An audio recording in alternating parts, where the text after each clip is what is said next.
सोबत असेल जाणीव। रोखोक बातम्यांसाठी पाहत राहा जाणीव मराठी। होऊ द्या जाणीव। लाईक करा, शेअर करा आणि सबस्क्राईब करा आपल्या हक्काचे चॅनल जाणीव मराठी।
आमचा परिपाठ हा रोज छानच असतो, पण आज या मान्यवरांमुळे त्याला आणखी छान झाली असं म्हणायला काही हरकत नाही।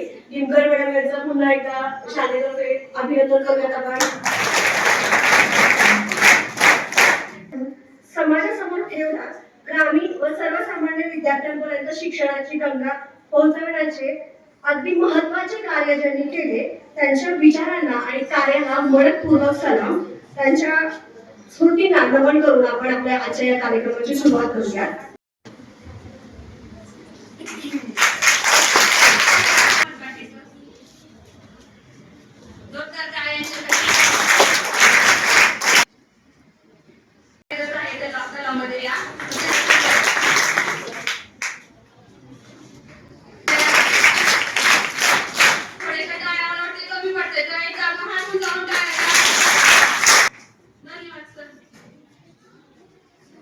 आपण हा कार्यक्रम आयोजित करतो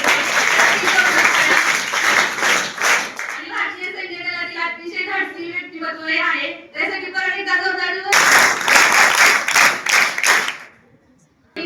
देशाच्या सीमेचे रक्षण करत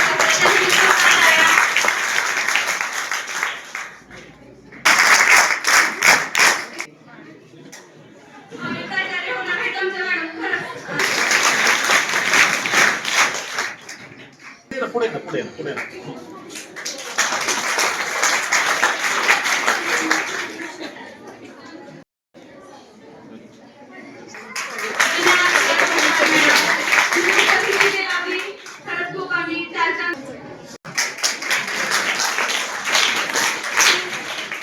धन्यवाद विद्यार्थी सर।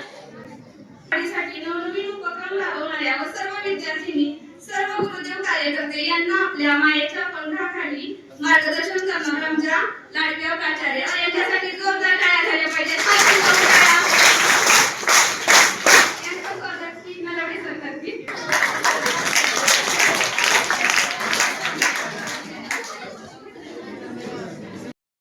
पुणे येथील 5वी बटालियन याचे कार्य बघूयात आपण। निसर्ग निर्मित आपत्ती जसे की भूकंप, पूर, सुनामी, वादळे इत्यादी, तर काही मानव निर्मित आपत्ती ज्यामध्ये मोठे विमान अपघात, रस्ते अपघात, पूल कोसळणे, इमारती कोसळणे, या आपत्तीनंतर बचाव कार्य करण्यासाठी आपल्या केंद्र शासनाने देशातील प्रत्येक राज्यामध्ये राष्ट्रीय आपत्ती प्रतिसाद दलांची निर्मिती केलेली आहे। माहीसारखी दुर्घटना आपल्या राज्यामध्ये झाली किंवा अहमदाबाद मधील विमान दुर्घटना असो, अशा वेगवेगळ्या दुर्घटनांमधील जीवितहानी टाळण्यासाठी हे एनडीआरएफ दल सर्वात जलद दुर्घटनास्थळी पोहोचते। या आपत्तीमध्ये पीडितांना जलद प्रथमोपचार व मदत कशी केली जाते याचे प्रात्यक्षिक आणि आपल्याला आता ही टीम दाखवणार आहे. इन्स्पेक्टर हे आपल्याला त्यांचं मार्गदर्शन करतील आणि त्यांनी मार्गदर्शन करावं अशी मी त्यांना नम्र विनंती करते.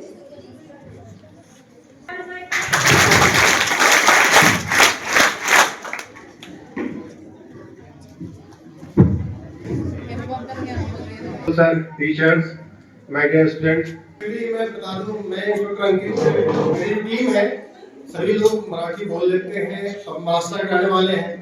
मैं एक्चुअली बिहार रहने वाला हूँ, मैं मराठी बस समझ सकता हूँ, बोल नहीं पाता हूँ, सॉरी, ठीक है। तो एक्चुअली काफी तो लेट भी हो गया, हमारा प्लान था कि जल्दी शुरू करें, बट धीरे धीरे लेट पहुंचे, बहुत सारा कार्यक्रम था, बट अच्छा लगा देख के, इतना अच्छा जो पहले टीचर्स मैम और जो हमारे बच्चे ने प्रोग्राम किए कल्चर टाइप का अच्छा लगा, ठीक है। चलो बात करते हैं एनडीआरएफ के बारे में। आप लोग जानते हैं क्या एनडीआरएफ कौन है? एनडीआरएफ कौन है, क्या है एनडीआरएफ? ओके, बेस्ट फोर्स है जो कि आपका डिजास्टर रिस्पांस काम करती है। कोई भी डिजास्टर होता है उसमें एनडीआरएफ जो है लोगों को रेस्क्यू करती है, लोगों को बचाती है। बात करेंगे एनडीआरएफ के बारे में, तो एनडीआरएफ कब बना, क्यों बना, तो थोड़ा चलेंगे पहले। आप लोगों को पता है 1984 में एक इंसिडेंट हुआ था भोपाल में, एमपी में, पता है आप लोगों को? भोपाल गैस रिलीज, ठीक है, जिसमें एमआईसी गैस जो है रिलीज हुआ था इन्वायरमेंट में, उससे लगभग मोर देन 10,000 लोगों की डेथ हुई थी, ठीक है। उसके बाद महाराष्ट्र में लातूर में 1993 में अर्थक्वेक हुआ जिसमें लगभग 15,000 लोगों की डेथ हुआ था, ठीक है। फिर सेम 99 में सुपर साइक्लोन उड़ीसा, फिर 2004 में सुनामी। और हमारे पास कोई ऐसा एक रोड मैप नहीं था, कोई मेडिसिन नहीं था, तो डिजास्टर पे काम करें। तो गवर्नमेंट ने सोचा कि हम ऐसा कुछ प्लान करते हैं जो फॉरेन कंट्री में होता है, वहाँ ऑलरेडी अलग अलग रेस्क्यू एजेंसियां हैं, रेस्क्यू फोर्सेज है, लोग रेस्क्यू करते हैं। हमारे देश में ऐसा कोई सिस्टम मैकेनिज्म नहीं था, तो गवर्नमेंट ने प्लान किया कि हमारे देश में भी घटनाएं बढ़ रही है, लगातार नुकसान लॉसेज हो रहा है, ना कि इन्वॉल्वमेंट का, मैन का, आदमी का, काटा एनिमल सबका नुकसान हो रहा है। फिर क्या किया गया कि एक कमेटी बनाई गई 2001 में, एसपीसी कमेटी, जिसको बताया गया कि आप रिकमेंडेशन कीजिए कि इंडिया में डिजास्टर के क्या क्या कैसे काम करेंगे, डिजास्टर को रोकने के लिए, डिजास्टर में नुकसान कम हमारे लिए। तो उन्होंने एक फ्रेमवर्क तैयार किया, ठीक है, जिसके डिजास्टर एक्ट बोलते हैं, 2005 में लागू हुआ। उसी में रिकमेंडेशन था कि एक ऐसा फोर्स का गठन किया जाए जो किसी भी टाइप का डिजास्टर में काम करे। पता है आपको डिजास्टर दो प्रकार होता है, मैनेजमेंट और नेचुरल। तो कोई भी डिजास्टर हो, मैनेजमेंट हो, नेचुरल हो, हर टाइप के डिजास्टर में एनडीआरएफ जो काम करती है। काम करते हैं तो यहाँ क्यों आए? तो कुछ स्कूल में कानून है, आप लोग पता होगा कि 1995 में हरियाणा में सिरसा डिस्ट्रिक्ट है, ठीक है, वहां पे डीएवी पब्लिक स्कूल जानते हैं आप लोग, डीएवी सब जानते हैं ना स्कूल का नाम, उनका एनुअल फंक्शन था, ठीक है। उन्होंने एक मैरिज हॉल नहीं होता है, बुक किया था वहां पे करने के लिए। तो वहां पे लगभग 1200 लोग, मतलब बच्चे और पेरेंट्स बैठे थे वहां पे, और दोपहर की बात है, शॉर्ट सर्किट हुआ और आग लग गया। उस आग में 442 लोगों की डेथ हुई, जिसमें लगभग 250 से ऊपर बच्चे थे, बाकी पेरेंट्स का डेथ हुआ। मैंने लॉकडाउन का था, आग लगा सिंथेटिक था, तो वो आग बहुत तेजी से स्प्रेड हुआ और ऊपर से जो उसका आग का रेजिडुअल से गिरने लगा, और रास्ता एक ही था निकलने का, ठीक है। उस वजह से भगदड़ हो गया वहां पे स्टैम्पिंग में, ना कि आग से मरे, उनके स्टैम्पिंग में मर गए, तो ऐसा घटना हुआ, ठीक है। फिर 2004 में घटना हुआ तमिलनाडु में, वहां पे क्या आप लोगों के स्कूल है, वैसे स्कूल में मिड डे मील खाना बन रहा था, ठीक है।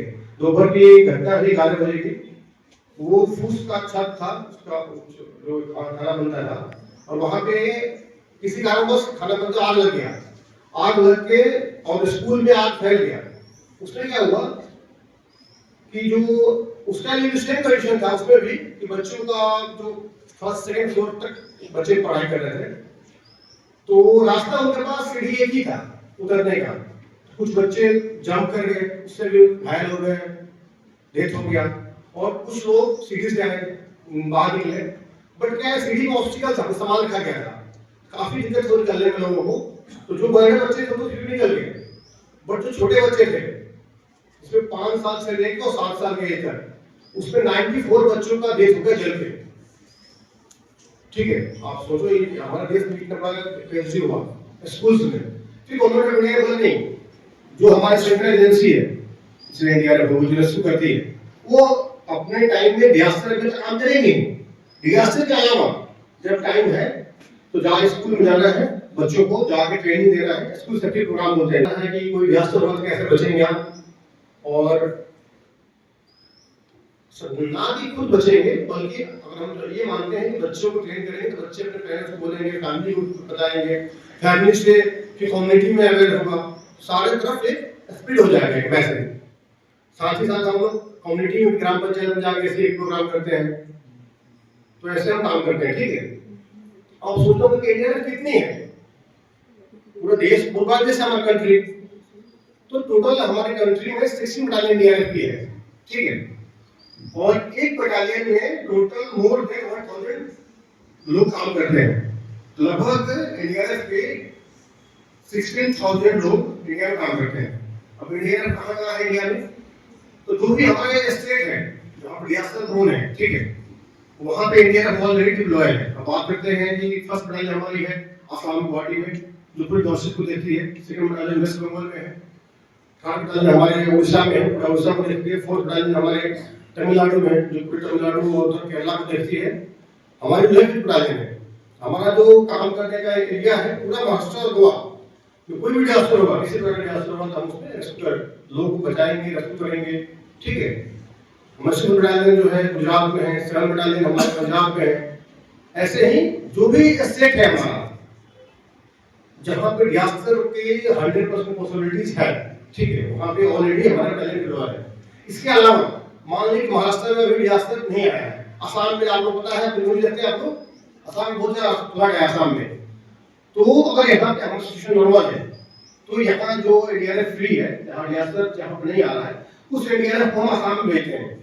ठीक है, जहाँ जिस स्टेट को जरूरत पड़ती है वो हम काम करते हैं। ठीक है, इसके अलावा हमने फॉरेन काम किया, आपको पता होगा, जापान में गया था एनडीआरएफ, फिर टर्की में गया था, नेपाल में काम किए, अलग अलग देश में एनडीआरएफ काम करती है और देश के बाहर भी काम करती है। ठीक है, अब बात करें एनडीआरएफ में कौन भर्ती होते हैं, कहाँ से आते हैं लोग।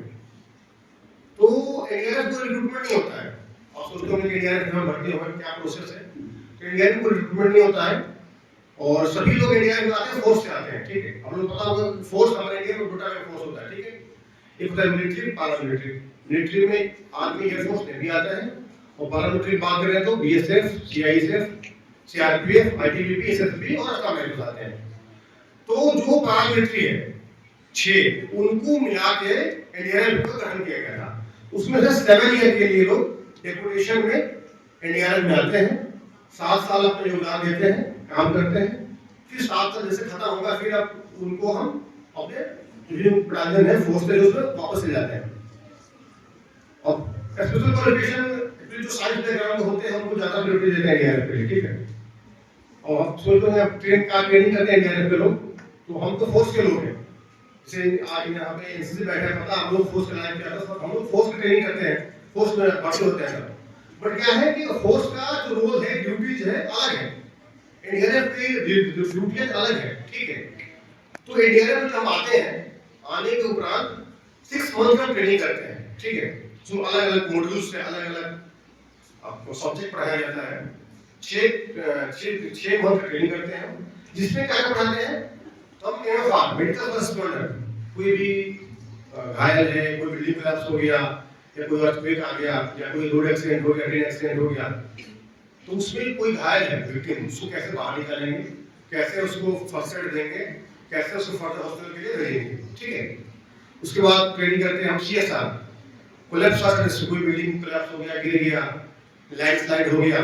ठीक है, तो कैसे लोगों को बचाएंगे, कैसे निकालेंगे, उसको ट्रेनिंग करते हैं।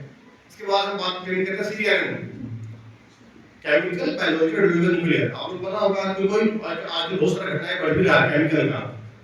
केमिकल कोई हम जो हमारे पास इक्विपमेंट भी है और हमको इसका कहते हैं कौन सा केमिकल है, उसकी प्रॉपर्टी क्या है, कितना वोलेटाइल है, कितना आजाद है, ठीक है, और उसका प्रेजेंस कितना है, हवा से हेवियर है, लाइटर है, ठीक है, उस पर डिपेंड करता है डेंसिटी पर डिपेंड करता है कि कितना स्पीड होगा, ठीक है, कितना लोग को उसमें ट्रैप हो सकते हैं, उसका हम ट्रेनिंग करते हैं।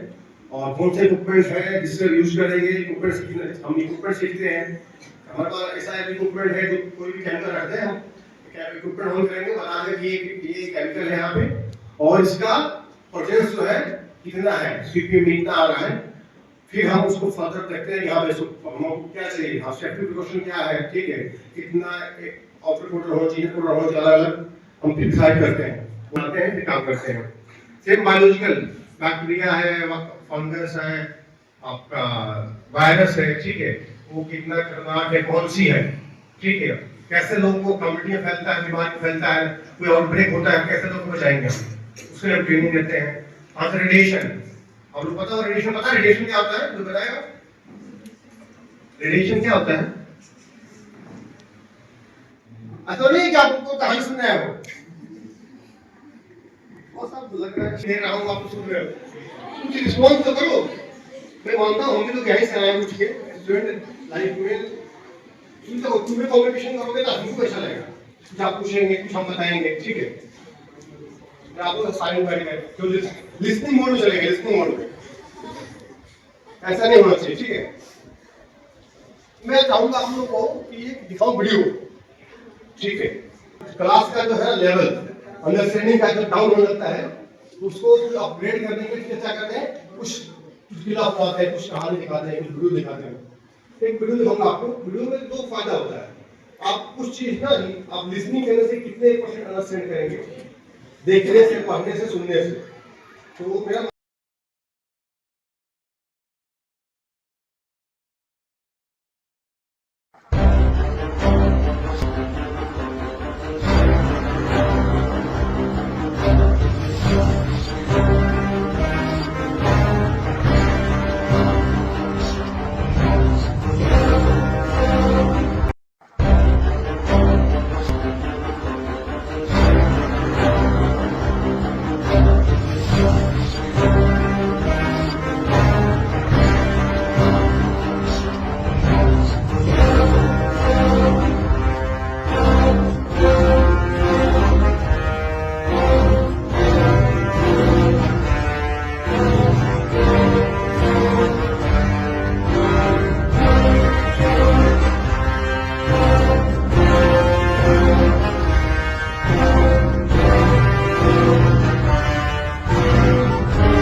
वो एनडीआरएफ को देखो, अपने देश में ना, अपने कंट्री में तीन लेवल में डिजास्टर होते हैं, ठीक है?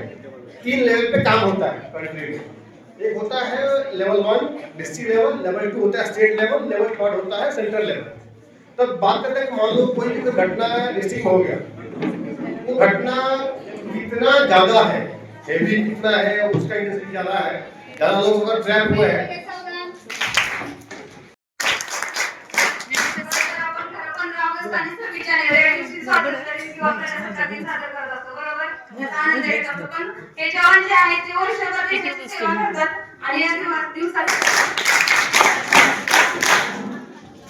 ठीक है, अभी घटना हुआ आपके स्कूल के बगल में, तो क्या होगा? सबसे पहले कि वो सिविल पुलिस में वाले आती है, ठीक है, फायर ब्रिगेड है यहाँ पे, तत्काल वाले आएंगे, आने के बाद घटना को देखेंगे, फिर जो है एक होता है इंसिडेंट कमांडर, तो कोई भी घटना होता है वो इंसिडेंट कमांडर को होता है, यहाँ के डिस्ट्रिक्ट मजिस्ट्रेट होते हैं, ठीक है, तो ठीक है, कंट्रोल नहीं होगा, फिर जो होता है एसडीएम है, स्टेट डिजास्टर रिस्पांस अथॉरिटी, उसको बताएंगे कि सर ऐसा बात है, हमारे यहाँ एक घटना हो गया है, ठीक है, और हम जो है उसको हमारे कैपेसिटी के बियॉन्ड हो गया है, कोशिश कर रहे हैं उसको कम करने के लिए, लेकिन उससे कम नहीं हो रहा है और कैजुअलिटी बढ़ रही है, तो हमको हेल्प चाहिए।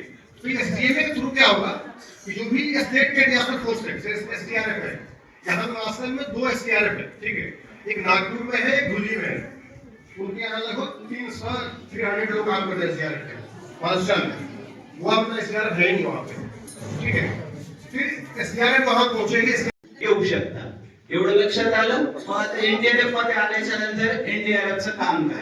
आता आमचं काम तुम्हाला माहित झालं की मानव निर्मित आणि नैसर्गिक 2 भिन्न प्रकारच्या आपत्त्या ज्या वेळेस इथे येतात किंवा माणसासोबत संलग्न होतात त्यावेळेस त्या माणसांना वाचवणं, त्यांची मदत करणं हे मुख्य काम आमचं एनडीआरएफ बलाचं आहे. ठीक आहे.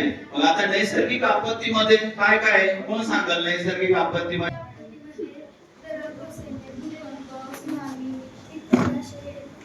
शाबाश, बरोबर सांगितलं. दीदीसाठी संकट म्हणजे मानव निर्मित. चला ठीक आहे, आता समोर जाऊया. काय होतं? आपली जी संपत्ती असते, समजा भूकंप आला, आपलं घर होतं, ढासळल्याच्या मुळे सगळं जी संपत्ती आपली काय झाली, पाण्यात गेली किंवा त्या डिझास्टर मध्ये हे झाली, खराब झाली. आणि त्यानंतर महत्वाचं म्हणजे जान, ज्याला आपण म्हणतो प्राण, तो प्राण एक जातो है ना. तर आपल्याला तो प्राण कसा वाचवता येईल डिझास्टर मध्ये? डिझास्टर मध्ये तुम्हाला काय करायचंय किंवा काय केलं पाहिजे किंवा आम्ही काय करतो? एनडीआरएफ डिझास्टर मध्ये ज्यावेळेस लोक फसतात तर आम्ही काय करतो? तर डिझास्टर मध्ये लोक फसल्याच्या नंतर की उदाहरणार्थ एखादी बिल्डिंग कोसळली आणि कोसळल्याच्या नंतर काय लोक त्याच्यामध्ये दबलेले आहेत. आता दबलेले आहेत म्हणजे त्यांना मार लागलेला असेल ना, जखम झालेली असेल शरीरावर. आता बिल्डिंग पूर्ण कोलॅप्स झाल्याच्या नंतर काय होणार? मार लागणारच. तर त्यामध्ये जे लोक अडकल्याच्या नंतर त्यांना काढायचं आमचं काम असतं. त्यावेळेस ज्यावेळेस आम्हाला पीडित व्यक्ती भेटतात तर त्यांचं जे ब्लड असतं, ब्लड मार लागल्याच्या नंतर शरीरातून वाहणारं जे रक्त असतं त्याला कंट्रोल करणं महत्वाचं काम असतं. जाणार किंवा आपला मृत्यू होणार. म्हणून आपल्याला डिझास्टर मध्ये फसल्याच्या नंतर लोकांचं जे रक्त आहे ते सेव्ह करायचंय, ब्लड आपल्याला सेव्ह करायचं. तर ब्लड कसं तुम्हाला सेव्ह करायचंय डिझास्टर मध्ये?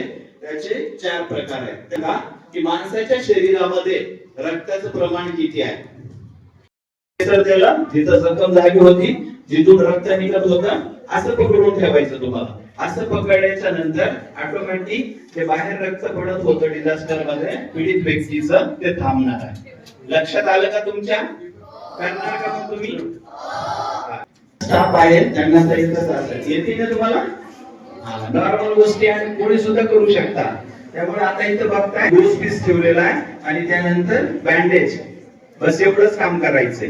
रक्त काय करतं? कंटिन्यू ट्रॅव्हलिंग करतं है ना. रक्त आपल्या शरीरामध्ये एनी टाइम ट्रॅव्हलिंग करतं, परंतु हृदयातून हाताला जाणारं रक्त ज्यावेळेस आपण हात उंच करतो, आपण उंच का करतो? कारण त्याच्या हाताला लागलेलं आहे आणि तिथून ब्लड लॉस व्हायलंय, आपल्याला कंट्रोल करायचंय. म्हणून आपण हाताला काय केलं? डायरेक्ट प्रेशर अप्लाय विधी केली आणि त्यानंतर एलिव्हेशन पण द्यायचं. त्या जागेवर पॉइंट दिलेले आहे, म्हणजे मेन एक चेंबर्स आहे, तिथून ट्रॅव्हलिंग ब्लड करते शरीरात. ठीक आहे. जसा हात आहे आता वस्त्रदानी तिथं हात दाबलेला आहे, त्याचा प्रेशर पॉइंट बघा तिथं आहे. हे जे हात आहे त्याचा प्रेशर पॉइंट तिथं आहे, वस्त्रदानी आता तिथं प्रेस केलेला आहे. तिथून मेन सप्लाय समोर होतं. तर ते पॉइंट जे तुम्हाला सापडतो त्या पॉइंटला तुम्हाला काय करायचंय, दाबून ठेवायचंय. अजून इथून समोर जाणारं रक्त तिथं दाबल्यामुळे तिथं थोडस ब्लॉक होणार. समोर शरीर आहे खूप किमती आहे, त्याच्यामुळे शरीराची पूर्ण जानकारी तुमच्याकडे पाहिजे. माणसाच्या शरीरामध्ये हड्डे किती आहेत, हाडे किती, काय करण्यासाठी, टोनिकेट करण्यासाठी आपण इथं रोप घेतलाय. रोप घेऊ शकता, त्या जागेवर रुमाल घेऊ शकता, काय पण ठेवू शकता तुम्ही. फक्त तुम्हाला बांधायचंय आणि त्याच्यावरती पेन लावायचा. पेन नसेल पेन्सिल लावा, जास्त ब्लड जास्त जाणार नाही. पण ध्यान द्या, ज्या वेळेस तुम्ही टोनिकेट करताय केस कापून घ्यायचे. वस्तादाने केस कापून घेतले, त्यानंतर जखम मोकळी झाली. जखम मोकळी झाली त्यानंतर गोज पीस घ्यायचा आहे आणि गोज पीसनं जी जखम झालेली आहे त्या जखमला काय करायचंय, साफ करायचंय. आता साफ करतोय म्हणजे मधला जी घाण होती, डिझास्टर मध्ये बिल्डिंग पडली, त्या डोक्यात मार लागला आणि तिथे जे सिमेंट रेती काय पण असेल, दरड कोसळली तर माती असेल, ती माती क्लीन करून घ्यायची, साफ करून घ्यायची. आता साफ करून घेतली, स्वच्छ झाली, त्यानंतर वस्तादाने काय केलं, डायरेक्टली एक गोज पीस घेतला आणि त्यावरती ठेवला. ठीक आहे. तुमच्याकडे गोज पीस नसेल डिझास्टर मध्ये, तुम्ही तुमचा रुमाल वापरू शकता. एक सीधी लाईन मध्ये एक पट्टी सरळ घ्यायची समोर आणि तेच सेम एक आडवी पट्टी घ्यायची. ठीक आहे. अशा प्रकारे ड्रेसिंग करायची. ड्रेसिंग अशी केल्यामुळे काय होणार आहे, जी आपली ड्रेसिंग आहे ती व्यवस्थित होणार आहे. म्हणजे सटकणार नाही, निसटणार नाही, एकदम मजबूत आणि चांगली व्यवस्थित होईल. त्यानंतर आपण काय करणार, ड्रेसिंग झाल्याच्या नंतर जो व्यक्ती आपला बसलेला त्याला आपण हॉस्पिटल मध्ये पाठवणार. परंतु आपण डिझास्टर मध्ये भेटला, आपल्या समोर आहे म्हणून आपण त्याची मदत करतोय, प्राथमिक उपचार करतोय. समजलंय? कोण कोण करणार ड्रेसिंग आता? व्हेरी गुड, शाबाश. जोरदार टाळ्या यांच्यासाठी. करून घ्या. ओके. आता आपल्याकडे अशी बँडेज नाहीये तिथं, तर तुम्ही तुमचा रुमाल बांधून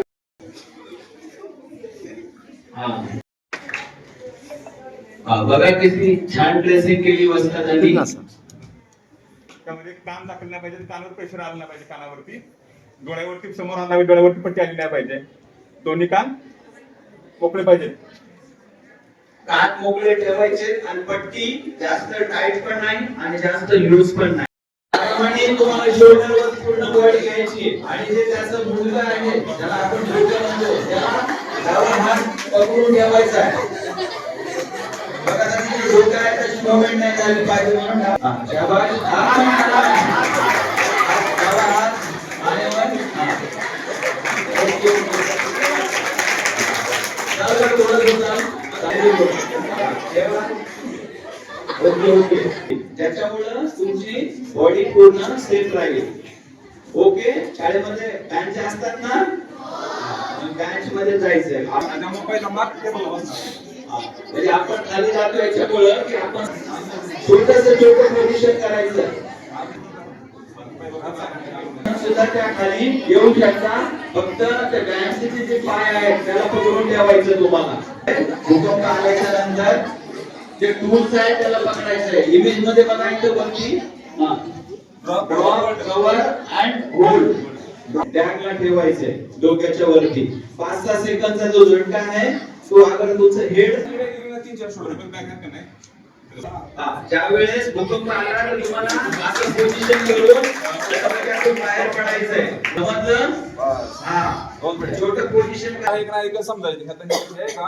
रेग्युलेटर ह्यात दाखवलेला आहे, सेंटरला निळेमध्ये दाखवले का ते फुल आहे सध्या, आणि इकडे रेड वाले का यूज केला, इकडे खाली डायव्ह असं आहे का खाली असं दाखवते, दर्शवते ते. मला सध्या हे तुमचा भरलेला आहे, दिसते रेग्युलेटर मध्ये. ड्राय केमिकल पावडरचं असेल ते सुद्धा याचं मेन्शनचं असतंय. आणि त्याची जी तारीख असते वापरण्याची ती पण मेन्शन असते आणि आता त्याचं प्रेशर वस्त्रदानी सांगितलं प्रेशर आहे तुम्ही वापरू शकता. आता दिसती सगळ्यांना सगळ्यात पहिले आपण काय केलं पिन काढून घेतली त्यानंतर सेकंड नंबरला एम काढायचं पिन धरायचा समोर आग लागलेली आहे तुम्हाला एम घ्यायचा आहे. काय करायचं आहे एम घ्यायचा आहे. सगळ्यात पहिलं पिन काढली त्यानंतर एम घेतला त्यानंतर तिसरं squeeze the lever to side sweep करायचं म्हणजे आग अशी लागलेली आहे तर तुम्हाला साइड टू साइड करायचं आहे एवढंच करायचं. प्रसिद्ध आहे आम्हाला आणि तुम्ही एवढं सन्मान देता त्या सैनिकाला आज आमचं मन भरून आलं तुम्ही इथं आल्यानं तुमचं स्वागत ते बघून खूप छान वाटलं. असं वाटलं म्हणजे सैनिक झालेला मन भरून आलं म्हणलं सार्थक झालं जीवन आपलं या पद्धतीने आमचं सर्वांचं तुम्ही स्वागत केलं. शाळेत येऊन खूप छान वाटलं तुमचं डिसिप्लिन वगैरे एक नंबरचं आहे सर्व. ही सर्व मुली एनसीसीचे विद्यार्थी सर्व एकदम गर्दी आणि खूप छान वाटलं तुमचं असं सर्व तुम्ही प्रगती करत राहू. विद्यालयामध्ये हा जो योग आलेला आहे हा खरं तर आम्ही आता इतके वर्ष सर्व्हिस केलेली आहे पण आतापर्यंत हा योग कधीही आला नव्हता शाळेमध्ये. तर मी मनापासून माधुरी मॅडमचं अभिनंदन करते आणि कौतुक करते की त्यांनी ही टीम आपल्या विद्यालयामध्ये आणलेली आहे आणि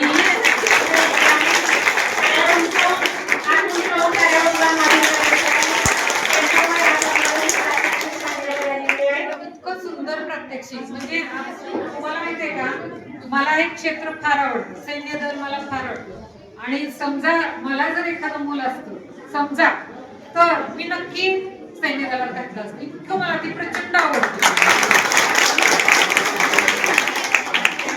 त्यांची शरीरयष्टी त्यांची ठेवण त्यांची ती शिस्त हे बघून आपण हे पावलं जातो म्हणजे असं आपल्याला काय मला त्यांच्याकडे बघितलं की असं अंगावर काशे येतात इतकं छान वाटतं त्यांच्याकडे. तर ही जी व्यक्ती आहे त्यांचं व्यक्तिमत्व इतकं सुंदर असतं आणि शिस्त तर इतकी आहे आणि देशाप्रती इतका अभिमान म्हणजे स्वतःच्या जीवाची देखील पर्वा करत नाही. देशप्रेम जे असतं ते ओत प्रेम भरलेलं असतं आणि ही टीम आपल्या विद्यालयामध्ये बोलवून आज तुम्हाला एवढं छान या लोकांनी दाखवलेलं आहे. तुम्हाला माहिती आहे का आपल्या इथं एलबीएस कॉलेजचं एनसीसीचं पथक असतं आहे की नाही आणि आपल्या विद्यालयातल्या बऱ्याचशाच मुली एनसीसीच्या पथकाची जेव्हा ती रॅली चाललेली असते किंवा काय चाललेलं असतं त्यांचं ते चाललेलं असतं ते बघितल्यानंतर आपल्या मुली माझ्या मागे लागतात मॅडम आपल्या शाळेत पाहिजे आपल्या शाळेत पाहिजे. पण दुर्दैवाने आपल्या शाळेमध्ये ते नाही. पण ही जी बघतात त्यावेळेला या मुलींमध्ये स्फुरण चढतं आहे की नाही. तुम्हाला देखील आतून एक इच्छा होते की आपलं पण असं काहीतरी आपण पण करावं. तर आज या टीमनी जे दाखवलेलं आहे प्रात्यक्षिक दाखवलेलं आहे किंवा त्यांचा जो आपल्याला थोडासा का होईना जो सहवास लाभलेला आहे या सहवासातून सर मी नक्की तुम्हाला आश्वासन देते की आमच्या शाळेतल्या बऱ्याचशाच मुली एनडीएफ मध्ये जाणारच. आमची आत्ताच एक 2-3 वर्षापूर्वीची कन्या जी ती अग्निशमन दलामध्ये भरती झाली तर ती सुद्धा तर या सर्व पथकासाठी आणि तुम्ही देखील लक्षात घ्या बघायचं आणि सोडायचं नाही. तर यांच्यामधली शिस्त यांच्यामधलं कौशल्य आणि दुसऱ्याप्रती असलेला जो भाव आहे तो भाव तुम्ही समजून घ्या आणि तुम्ही देखील असंच कोणीतरी काहीतरी म्हणा. हे तीन सर्व आपल्या इथं आहे त्याबद्दल तुमचं मनपूर्वक आभार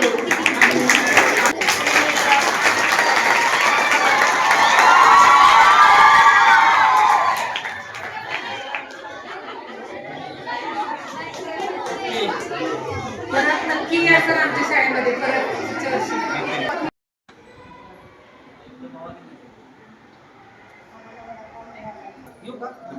चांगले असते तुमचे.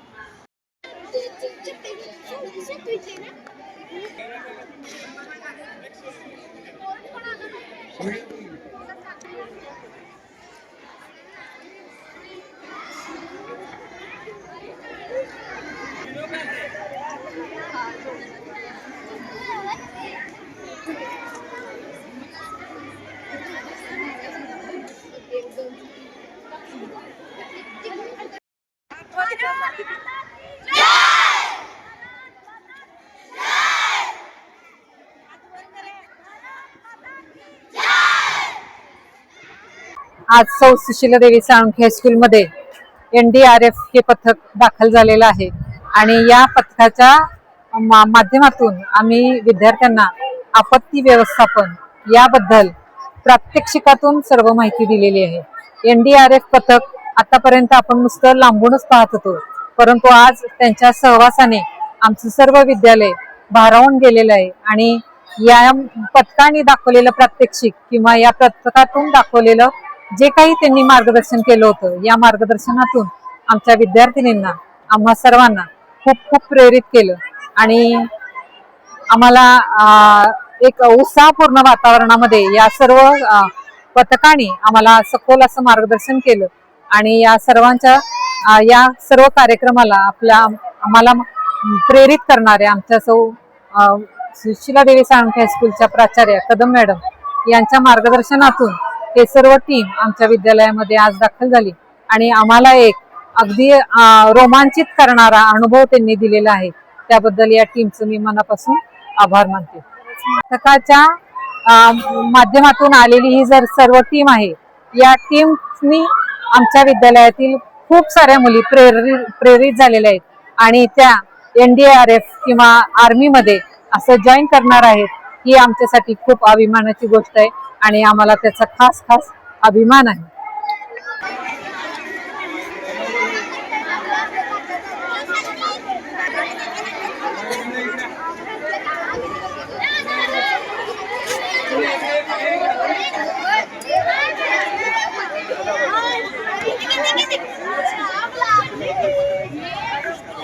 कसं करायला उभं कसे राहिले ते बघायचं आहे.